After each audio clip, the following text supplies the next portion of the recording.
Some residential streets in Cornelius have speed limits of 45 miles per hour. Do you consider that too high, just right, or too low? Just right. The North Carolina Department of Transportation and transportation groups around the whole country actually put some science behind the speed limits, and I think it's due to sight lines, due to traffic, things like that. I think the speed limits are just about right. There may be some instances where we need to look at sight lines and pedestrian traffic, things like that, on certain streets and adjust, but more or less I'd say just right. And if I have a couple seconds left, I didn't get the question on being the mayor for the day, so if I were mayor for the day, I would change the official mayor car for all current and future mayors to be a bright blue Subaru. Thank you.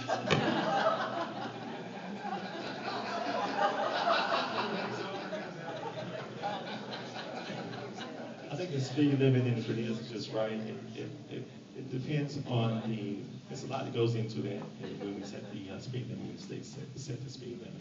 You have to take into consideration the width of the street. Is there school around? Is the acre size, the size of the lot? All those things are important in setting these streets. In neighborhoods, the posted street sign is 25. Is that right? For that neighborhood, it probably is right. So it's an array of things that looks into setting the speed limit for the street. So those are the things that we need to be aware of. I don't think it's so much of the speed limit that's the problem, and the chief's not in the room, so I'll admit to this. Most of us use it as a suggested speed minimum.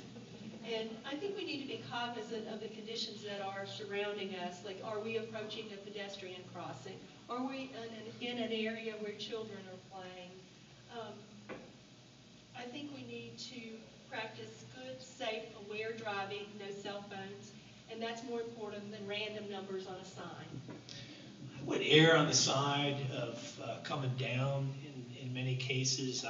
Part of it's personal. I have 4 young daughters. I live on Torrance Chapel. Fortunately, I live far enough out that it slows down. But the straightaway on Torrance Chapel can be an issue. I think it does turn on whether we're talking about a really residential road or whether maybe it's converting to commercial in some cases, and certainly the width of the road is relevant too. Could you read the question again, Mike? Yes. I think it depends upon how our town continues to grow and change.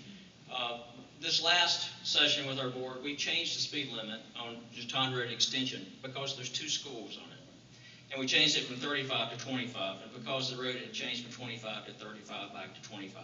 So it made sense in that particular case. For a future, looking at streets, I think we obviously would want the police chief to be in charge of that, but it has to be citizen-driven as well. I'm no safety expert, but I would absolutely defer to the Department of Transportation and let them choose the speeds. And maybe this is a little bit about enforcement as well as some of the pedestrian walkways that are there.